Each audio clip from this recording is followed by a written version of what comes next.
Hello बच्चों, इस प्रीता पहचान क्लासेस में मैं प्रीता कुमारी झा आपका स्वागत करती हूँ, हार्दिक अभिनंदन करती हूँ।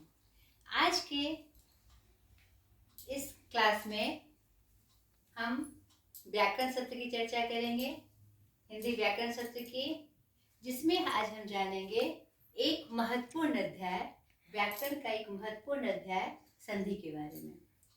हमने आपको बताया था बच्चों, व्याकरण के मुख्यतः 3 प्रभाग हैं: वर्ण विचार, शब्द विचार और वाक्य विचार।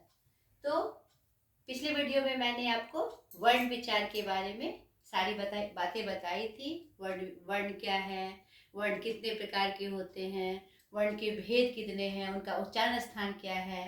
आज इस संधि में हम जानेंगे कि वर्ण के मेल से क्या परिवर्तन होता है और कैसे शब्द का निर्माण होता है। संधि का मतलब ही क्या होता है बच्चों? मेल। ठीक है, आज इस महत्वपूर्ण बिंदु को हम जानेंगे। ठीक है, तो इस क्लास में हम जानेंगे संधि क्या है, संधि की परिभाषा, भेद एवं उसके उदाहरण, ताकि उस उदाहरणों को समझकर हम संधि को समझ सके। ठीक है बच्चों, तो संधि का शाब्दिक अर्थ मेल। संधि मतलब मेल। किसका मेल? वर्ण का मेल। पहले अध्याय में जो हमने वर्ण पढ़ा, अ से लेकर औ तक, क से लेकर क्यों तक, उसमें जो हमने पढ़ा, उसके जो मेल से जो शब्द बनते हैं, उसी की जानकारी हमको इसमें आपको प्राप्त होने वाली है। ठीक है, तो परिभाषा में जाने संधि सम जोड़ धी। शब्द का अर्थ है मेल या जोड़। मैंने भी आपको बताया, दो निकटवर्ती वर्णों के परस्पर मेल से जो विकार मतलब एक शाब्दिक अर्थ हिंदी में इसका रोग भी होता है, लेकिन यहाँ पर विकार का अर्थ है परिवर्तन होता है, वह संधि कहलाता है। और ये जो मेल होता है बच्चों, वह नियम के अनुसार होता है। ठीक है, यानी कि दो शब्द को जब तोड़ा जाता है, यानी दो शब्द को नहीं, यानी कि दो वर्णों को तोड़ा जाता है, दो पार्ट में बांटा जाता है, और उसके मेल से फिर सटीक शब्द का निर्माण होता है। ठीक है, तो उसी की परिचर्चा मैं आपके सामने कर रही हूँ। अन्य परिभाषा, जब दो शब्द मिलते हैं तो पहले शब्द की अंतिम ध्वनि और दूसरे शब्द की पहली ध्वनि आपस में मिलकर जो परिवर्तन लाती है, उसे संधि कहते हैं। समझ में आया बच्चों? आप देखिए, ये जो बातें हैं यहाँ उदाहरण से वह स्पष्ट हो जाएगी। जैसे सम जोड़ तोष, संतोष। मैंने परिभाषा में क्या कहा कि दो वर्णों का मेल होता है और वो सार्थक शब्द बनते हैं, और उसमें कुछ ना कुछ परिवर्तन होता है, विकार होता है। यानी कि यहाँ पर दूसरी परिभाषा में हमने देखा और स्पष्ट कर दिया हमने कि पहले शब्द की अंतिम ध्वनि और दूसरे शब्द की पहली ध्वनि। अंतिम ध्वनि यहाँ म और यहाँ तो है ना बच्चों। तो हमने क्या देखा कि सम जोड़ तोष, संतोष, यानी यहाँ पर हलंत है, यानी म की ध्वनि यहाँ नहीं है। जो म यहाँ पर किसमें परिवर्तन हो गया? अनुस्वार में परिवर्तन हो गया। दूसरे उदाहरण में देखें, देव जोड़ इंद्र देवेंद्र। यहाँ पर हमने क्या देखा? ओ और ई बनकर ए हो गए, नहीं, यहाँ पर ए हो गए। भानु जोड़ उदय, यानी कि हर्षुकार और हर्षुकार किसमें परिणत हो गया? दुर्घुकार में। यहाँ पर हर्षुकार भानु में है, लेकिन जब दोनों मिल गया तो यहाँ पर क्या हो गया? दुर्घुकार भानुदय हो गया। यानी कि इसी जो मेल है, वर्ण में जो ये मेल हो रहा है और उससे जो परिवर्तन हो रहे हैं, उसी की मुख्य चर्चा हमारी संधि में होती है। जो मेल होता है उसमें क्या परिवर्तन हुआ और किस नियम के अनुसार परिवर्तन हुआ, इसी की चर्चा हम संधि में करते हैं। नाम ही है इसका संधि, मेल, यानी मेल जो हुआ किस नियम के अनुसार हुआ और मेल होकर उसमें क्या परिवर्तन हुए। ठीक है बच्चों, समझे बच्चों? ये बात समझ में आई होगी आपको।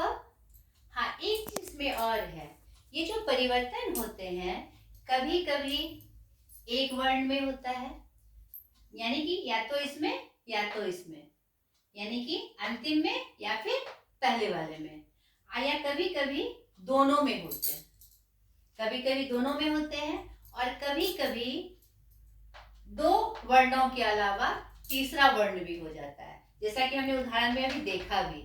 आपने अगर ध्यान दिया होगा आपको समझ में आया होगा कि जैसे यहाँ पर तो म और ओ आया, तो यहाँ अ जोड़ के यहाँ पर अनुस्वार म किस में आ गया, अनुस्वार में बदल गया। और यहाँ पर हमने देखा कि अ और हर्षई ए में बदल गया, यानी कि अ और ई मिलके क्या हो गया, ए, देवेंद्र। ठीक है, यहाँ पर आप देखिए नर जोड़ इस, नर जोड़ इस, यहाँ पर क्या हुआ, अ और दुर्घई मिलके एकार हो गए। यानी कि आपको समझना है कि दोनों में जो मेल होता है, दोनों वर्णों में जो मेल होता है, कभी कभी एक वर्ण में परिवर्तन होगा, कभी कभी दोनों में परिवर्तन हो जाएगा, और कभी कभी यह परिवर्तन के स्थान पर कोई तीसरा वर्ण भी आ जाएगा, जो कि हमारी संधि में नियम के अनुसार होगा। आगे हम इसके बारे में चर्चा भी करेंगे कि कैसे किस नियम के तहत वो परिवर्तन होते हैं। ठीक है बच्चों, ठीक है बच्चों, अब हम जानेंगे संधि की परिभाषा हमने जान ली। ठीक है, संधि क्या है हमने जान लिया, अब इनके भेदों को हम जानेंगे। तो यहाँ पर देखिए संधि के भेद हमने लिखे हैं, संधि के भेद। हिंदी व्याकरण में संधि के मुख्यतः 3 भेद हैं। कितने भेद है बच्चों, 3 भेद, स्वर संधि, व्यंजन संधि और विसर्ग संधि। इसकी चर्चा, इसका नाम आपने वर्ण में सुना था, स्वर क्या होता है, व्यंजन क्या होता है और विसर्ग क्या होता है। तो अगर आपको इसके बारे में याद है तो इसको समझना बहुत आसान है। एक एक करके अब हम जानेंगे मुख्यतः 3 भेद। अब एक एक करके हम अलग अलग से इनका परिचय जानेंगे। ठीक है, अब स्वर संधि, पहले हम स्वर संधि की चर्चा करें। प्रथम भेद के रूप में स्वर संधि क्या है, हमने संधि में क्या जाना, 2 वर्णों का मेल होता है, संधि होती है। तो स्वर संधि में स्वर के साथ स्वर का मेल होता है, यानी कि पहले शब्द के अंतिम में भी स्वर होगा और दूसरे शब्द के जो पहला वर्ण होगा वह भी स्वर होगा। और स्वर क्या होते हैं बच्चों, हमने जाना है कि स्वर वर्ण क्या होते हैं, स्वर मतलब स्वर वर्ण नहीं, स्वर वर्ण कितने होते हैं, 11 होते हैं, अ से लेकर औ तक। इसकी चर्चा हमने वर्ण में जानी है। एक बात और बच्चों, आपको अगर व्याकरण में एकदम बनना है कि हाँ मैं इसमें एकदम परिपक्व बन जाऊं, अच्छे से मैं व्याकरण जानूं, तो आपको शुरुआत से लेकर अंत तक इनकी जानकारी रखनी पड़ेगी। यह क्या है, क्रमबद्ध ज्ञान है। व्याकरण भी हमारा क्या होता है, क्रमबद्ध ज्ञान है। तो अगर पीछे का हम भूल जाएंगे तो आगे का परिचय हम नहीं जान पाएंगे, आगे के विषय वस्तु को हम नहीं समझ पाएंगे। तो अगर व्याकरण में आपको योग्यता लानी है, विशेषज्ञ बनना है, तो आपको पीछे का भी सब कुछ स्मरण रखना होगा। ठीक है बच्चों, तो अगर यहाँ पर आपको स्वर पता ही नहीं होगा, व्यंजन पता ही नहीं होगा, तो फिर स्वर संधि हम कैसे जानेंगे, व्यंजन संधि हम कैसे जानेंगे। तो आपको उसका परिचय भी एकदम याद रखना है। ठीक है, स्वर संधि का मतलब स्वर वर्ण से स्वर वर्ण का मेल, यानी 2 शब्द जो मिलते हैं, पहला का अंतिम और दूसरा का प्रथम, दोनों क्या होगा, स्वर होगा, स्वर वर्ण होगा। परिभाषा में भी आपका स्पष्ट है, स्वर के साथ स्वर के मेल अर्थात 2 स्वरों के मेल से जो विकार परिवर्तन, या विकार मतलब परिवर्तन उत्पन्न होता है, उसे हम क्या कहते हैं, स्वर संधि कहते हैं। ठीक है, जैसे अल्प जोड़ आयु, अल्पायु, या हमने क्या देखा, प मतलब मैंने आपको बताया था कि सब में व्यंजन में भी क्या ध्वनि छुपी होती है, स्वर की ध्वनि छुपी होती है। प का मतलब प जोड़ अ। ठीक है बच्चों, तो यहाँ पर अ है और मेल किसका हो रहा है, आ से, यानी कि यह अ भी स्वर है और ये आ भी स्वर है ना बच्चों, समझ गए होंगे आप। यानी कि ये जो मेल हो रहा है इसका पहले शब्द का अंतिम वर्ण प में अ की ध्वनि छुपी हुई है, अ है, अ जोड़ आ अल्पा यानी आ हो गया। नहीं, दोनों में स्वर का मेल हुआ, व्यंजन का मेल नहीं हुआ। यहाँ पर आप ये बिल्कुल कंफ्यूज नहीं करिएगा। यहाँ पर प है, प तो व्यंजन है, लेकिन हमें पता है कि प को जब हम तोड़ते हैं, शब्दों को जब हम तोड़ते हैं, वर्ण को जब हम तोड़ते हैं, तो हर व्यंजन में किसकी ध्वनि छुपी होती है? अ की ध्वनि छुपी होती है। यानी यहाँ पर कंफ्यूज नहीं करना है, यहाँ पर अ और आ का मेल हुआ है। ठीक है बच्चों, दूसरे उदाहरण में भी देखिए, महाजोड़ उत्सव यानी आ और हर्षो दोनों क्या है? स्वर है। एक जोड़ एक, अ जोड़ ए, और ए दोनों क्या है? स्वर है। ठीक है बच्चों, आ जोड़ ए, आ भी स्वर वर्ण है और ए भी क्या है? स्वर वर्ण है। दोनों मिलके क्या हो गया? सदैव। ठीक है बच्चों, स्वर संधि की परिभाषा जानी, यानी स्वर संधि में स्वर से स्वर का मेल होना है। तो इसके भी उपभेद हैं, हमारे स्वर संधि के फिर उपभेद हैं, अलग अलग उपभेद हैं, हम उनको जानेंगे। और आपको मन में यह स्पष्ट रखना है, ये आपके मस्तिष्क में ये सेट होना चाहिए कि स्वर संधि में उसके जितने भी भेद आएंगे सब में क्या होगा? स्वर से स्वर का मेल होगा। ठीक है, उसके फिर अपने अपने नियम हैं, किस मेल से किसका निर्माण होगा, किसमें क्या परिवर्तन होगा, लेकिन मेल किसका होगा बच्चों? स्वर से स्वर का। ठीक है, मैं थोड़ा सा यहाँ पिछड़ संधि को हम बाद में जानेंगे। अभी किसकी चर्चा हो रही है हमारे सामने? स्वर संधि की। तो पहले हम स्वर संधि के बारे में जानेंगे, फिर एक एक करके हम बाकी संधियों के बारे में भी जानेंगे। अब स्वर संधि के मुख्यतः 5 भेद हैं। स्वर संधि के मुख्यतः कितने भेद हैं बच्चों? 5 भेद हैं।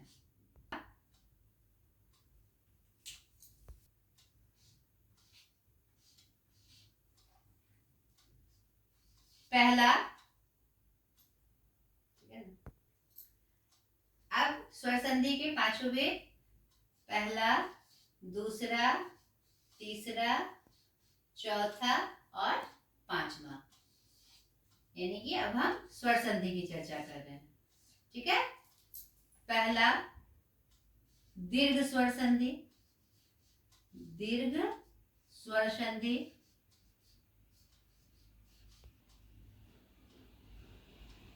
गुण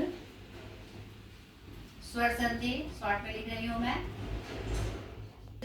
वृद्धि यानी कि वृद्धि स्वर संधि, दीर्घ गुण वृद्धि, चौथा यन स्वर संधि और 5वां अयादि स्वर संधि।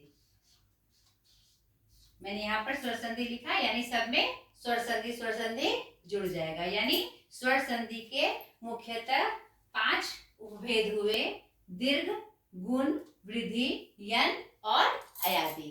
ठीक है बच्चों, ये सबसे प्रमुख विषय है संधि में। स्वर संधि में ये जो 5 उपभेद हैं, इसको जानना बहुत जरूरी है। ये आपके 9, 10, 11, 12 के स्तर से ही नहीं, जब आप किसी प्रतियोगिता परीक्षा की तैयारी करिएगा तो उसमें से भी जनरल नॉलेज के रूप में इनसे प्रश्न आते हैं, जो कि बहुत महत्वपूर्ण होते हैं। ठीक है, अब हम एक एक करके बच्चों इसका परिचय जानेंगे और मैं आपको एक ट्रिक बताऊंगी इनको पहचानने का, कि देखकर ही आप जान जाए कि यह कौन सी संधि है, यानी स्वर संधि में ये कौन सी संधि है। ठीक है बच्चों, देखिए अब स्वर संधि के जो 5 उपभेद हैं उसके बारे में जानेंगे, उसका परिचय जानेंगे और ट्रिक के माध्यम से उसे पहचानना जानेंगे। ठीक है बच्चों, देखिए 5 उपभेद हैं, दीर्घ स्वर संधि, गुण स्वर संधि, वृद्धि स्वर संधि, यन स्वर संधि और अयादि स्वर संधि। ठीक है, तो दीर्घ संधि मतलब बड़ा हो जाना। यदि ह्रस्व या दीर्घ अ, इ, उ, री के बाद कोई ह्रस्व या दीर्घ आए तो वह दीर्घ ही हो जाता है। समझे? जैसे कि अ जोड़ अ तो भी आ, आ जोड़ ओ तो भी आ जोड़ आ आए तो भी आ। ठीक है, यानी कि या फिर जैसे हर्षई जोड़ हर्षई तो भी दीर्घई, दीर्घई जोड़ दीर्घई तो भी दीर्घई। यानी कि ये कहने का मतलब है कि अ हर्षई हर्षऊ और री चारों में उसके बाद चाहे वो हर्स्व आए चाहे दीर्घ आए, यानी अ आए या आ आए, हर्षई आए या दीर्घई आए, हर्षऊ आए या दीर्घऊ आए या री आए तो उसका दीर्घ हो जाता है। यानी कि आ हो जाएगा, दीर्घई हो जाएगा, दीर्घऊ हो जाएगा और री में डबल रेफ लग जाएगा। ठीक है बच्चों, अब इसको हम कैसे पहचानेंगे? यानी कि जो अक्षर दिए हैं उसके बीच में दीर्घ का स्वर उच्चारण होगा, जैसे आ दीर्घई और दीर्घऊ के रूप में। जैसे देखिए विद्याभ्यास, विद्या जोड़ अभ्यास क्या हो जाता है? विद्याभ्यास। यानी कि उच्चारण में किसकी ध्वनि आ रही है? आ की ध्वनि आ रही है। आ रही है ना बच्चों? ये समझना है। अ जोड़ अ, स्व जोड़ अधीन स्वाधीन, यानी किसका उच्चारण आ रहा है? दीर्घ का उच्चारण हो रहा है, आ का उच्चारण हो रहा है। यानी कि दीर्घ संधि को हम कैसे पहचानेंगे? कि ध्यान में रखना है कि अ हर्षई हर्षऊ री के साथ चाहे अ हर्षई हर्षऊ री आ जाए या आ दीर्घई दीर्घऊ री आ जाए तो क्या हो जाएगा? दीर्घ हो जाएगा। आ हो जाएगा, दीर्घई हो जाएगा, दीर्घऊ हो जाएगा और री में डबल रेफ हो जाएगा। ठीक है बच्चों, अब दूसरा गुण संधि। गुण संधि में क्या होता है? अ आ के साथ अगर हर्षई दीर्घई आया तो वह ए हो जाता है। अगर अ आ के साथ हर्षऊ दीर्घऊ आया, यहाँ पर दीर्घऊ छूट गया है, हर्षऊ दीर्घऊ आया तो वह ओ हो जाएगा। ठीक है, ध्यान रखना है। इसको आप स्क्रीनशॉट लेकर फिर से देख सकते हैं, इसलिए इसका स्क्रीनशॉट जरूर ले लीजिएगा बच्चों। थोड़ा सा जगह की कमी के कारण मैंने थोड़ा सा इसका विवरण थोड़ा सा हौच पौच हो गया है, लेकिन मैं आपको बोलकर अभी स्पष्ट कर दूंगी। आप स्क्रीनशॉट लेंगे तो आपको स्पष्ट रूप से दिखाई भी देगा और समझ में भी आएगा। यहाँ पर गुण संधि यानी कि उसके गुण में परिवर्तन हो जाता है, स्वर के गुण में परिवर्तन हो जाता है। अ आ के साथ हर्षई दीर्घई आया तो वह ए बन जाएगा, छोटी ए। ओ और अ आ के साथ अगर ओ हो तो क्या हो जाएगा? हर्षऊ दीर्घऊ आया तो ओ हो जाएगा और री हो तो अर हो जाएगा। यानी कि इसके साथ यानी अ आ के साथ अगर अ आ के साथ हमारा हर्षई दीर्घई आया तो ए, अ आ के साथ अगर हर्षऊ दीर्घऊ आया तो वह ओ और अ आ के साथ अगर री आया तो वह मेरा क्या हो जाएगा? अर हो जाएगा। जैसे देखिए उप जोड़ इंद्र उपेंद्र, अ छोटी ई क्या हो गया? ए हो गया। हो गया ना बच्चों? नव जोड़ उड़ा यानी अ जोड़ हर्षऊ क्या हो गया? ओ हो गया, ओ हो गया यहाँ पर ओ, जो मैंने बताया आपको। सर्व जोड़ ईश्वर यानी कि री और दीर्घई मिलकर क्या हो गया? सर्वेश्वर। डबल री हो गया, उसमें डबल रेफ हो गया ना? तो आपको इसका ध्यान रखना है। यानी कि इसमें तो ध्यान देना था कि हर्ष से दीर्घ हो या दीर्घ से हर्ष हो तो वह दीर्घ हो जाएगा। इसमें क्या है? ओ आ पे आपको ध्यान देना है कि ओ आ के साथ आगे का जो हर्षई दीर्घई हर्षऊ दीर्घऊ और री शब्द हैं, अगर ओ आ के साथ जुड़ते हैं तो ए ओ और अर हो जाएगा। अब इसको ट्रिक से कैसे पहचानेंगे? जब दो शब्द के बीच में छोटी ए की ध्वनि आए या छोटे ओ की ध्वनि आए, जैसे देख लीजिए उपेंद्र क्या है? छोटी ए है, ओ छोटा ओ है, सर्वेश्वर छोटा री है ना? इसको ऐसे पहचानते हैं, इस ट्रिक से पहचानते हैं। तीसरा बच्चों, तीसरा उपभेद क्या है? वृद्धि संधि। इसमें भी थोड़ा सा आप ध्यान दीजिए। इसमें हर्षई दीर्घई हर्षऊ दीर्घऊ की चर्चा थी, इसमें ए की चर्चा है। यानी ओ आ के साथ अगर ए हो तो वह ए हो जाएगा, ओ औ हो तो औ हो जाएगा। ठीक है, इसे छोटा है, इसको समझना बहुत आसान है, और वो दीर्घ हो जाएगा। यानी यहाँ जो बात थी वहां भी मिलती जुलती बात है, लेकिन ओ आ के साथ ए आई की चर्चा और ओ औ की चर्चा, ये आपको ध्यान में रखना है। यानी ए ऐ हो तो बड़ी ए हो जाएगा, ओ औ हो तो बड़ा औ हो जाएगा। जैसे देखिए, मत जोड़ एकता, औ और ए मिला मत एकता, बड़ी ए हो गया। नहीं, महा जोड़ ओ यानी आ और ओ मिला तो बड़ी ओ औ हो गया। समझ में आया बच्चों? यानी कि यहाँ पर इस बात का ध्यान देना है कि ओ आ के साथ ए ऐ का मेल होगा, ओ और औ का मेल होगा, और दोनों क्या हो जाएंगे, बड़े वाला ए हो जाएगा और बड़े वाला ओ हो जाएगा। ठीक है बच्चों, इसको ट्रिक से कैसे पहचानेंगे कि शब्द के बीच में किसकी ध्वनि आती है, बड़े वाले ए की और बड़े वाले औ की।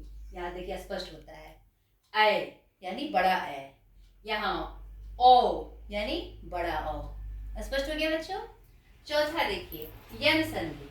अब यहाँ पर ओ आ की चर्चा हो रही थी, यहाँ भी ओ आ की चर्चा हो रही थी, लेकिन यहाँ पर अब इसकी किसकी चर्चा हो रही है, हर्षई दीर्घई की। हर्षई दीर्घई के साथ कोई भी अन्य स्वर आ जाए, यानी अ से लेकर औ तक कोई भी स्वर आ जाए तो वह क्या हो जाएगा, य हो जाएगा। उसका उच्चारण क्या हो जाएगा, य के रूप में हो जाएगा। और हर्षौ दीर्घौ के साथ कोई अन्य स्वर आए, अ से लेकर औ तक कोई भी स्वर आए तो वह व हो जाएगा।